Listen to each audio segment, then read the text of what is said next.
When you're standing in front of a bench full of petri dishes, a staining tray, and a couple of Erlenmeyer flasks, the last thing you want is to wonder whether the shaker you just bought will actually fit inside your CO incubator and give you the gentle, even motion you need for reliable results. I've spent the past few weeks watching how labs set up their incubator shaker combos, reading a handful of forums where researchers compare the quirks of different models, and thinking through the exact moments when an orbital shaker can either save an experiment or turn it into a headache. Link is in the description if you want to check the product details on Amazon. In this review, I'll walk through what the benchmark scientific Orbi-Shaker BT4000 actually does in a day-to-day lab, where its value really shows up, and who should consider passing on it. First off, the BT4000 is built to sit inside a standard CO incubator. You'll need to supply the incubator separately, but that's the usual setup for most cell culture work. The platform itself holds up to about 1 kilogram of material, which translates to a full 100 millimeters petri dish stack, a couple of staining trays, or a few 250 milliliters Erlenmeyer flasks without crowding. What makes that useful is the 19 millimeters, 0.75-inch orbital radius. In practice, that motion is wide enough to keep everything moving but gentle enough that you don't risk splashing delicate cell suspensions or breaking fragile glass. The remote control module hangs on the outside of the incubator and offers a digital keypad with a clear LED readout for both speed and timer. Setting a 30-minute shake at 80 revolutions per minute is as simple as turning a knob and pressing start, and the display stays legible even through the fog of a humid incubator environment.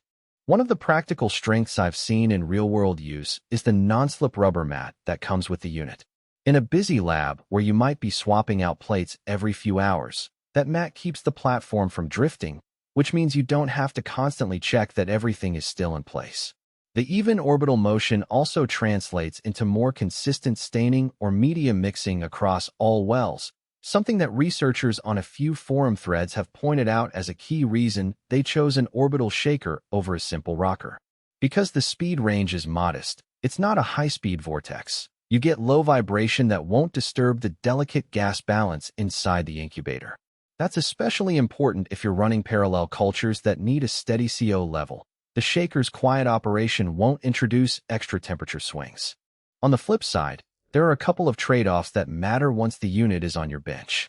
The BT4000 only runs on a 115V US plug, so labs in regions with different main standards will need a step-down transformer, which adds cost and another point of failure.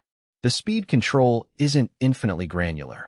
You're limited to preset increments that work fine for most cell culture protocols, but can feel restrictive if you're trying to fine-tune a particularly viscous suspension.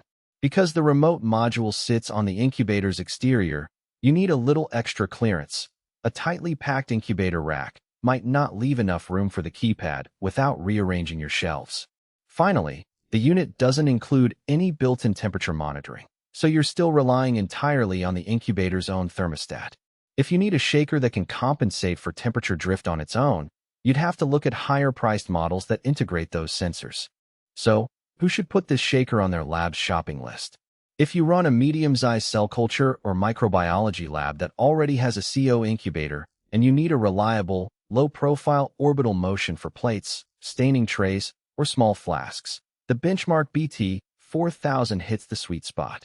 It's especially appealing for projects where reproducibility matters. Think drug screening assays or routine immunostaining, because the even orbital path reduces edge effects that can skew data.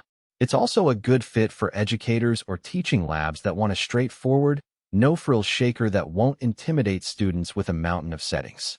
Conversely, if you're scaling up to large-volume bioreactors, need high-speed vortexing, or you're operating in a region where 115V isn't standard, you might be better off looking at a different model.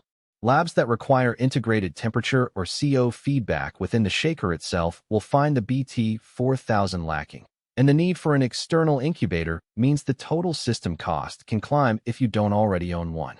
In those scenarios, the extra expense of a more feature-rich shaker could actually save money in the long run.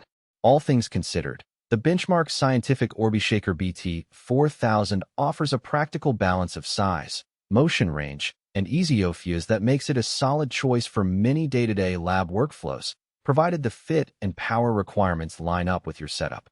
If you think it matches what you need, you can find the exact model and pricing details by following the link in the description.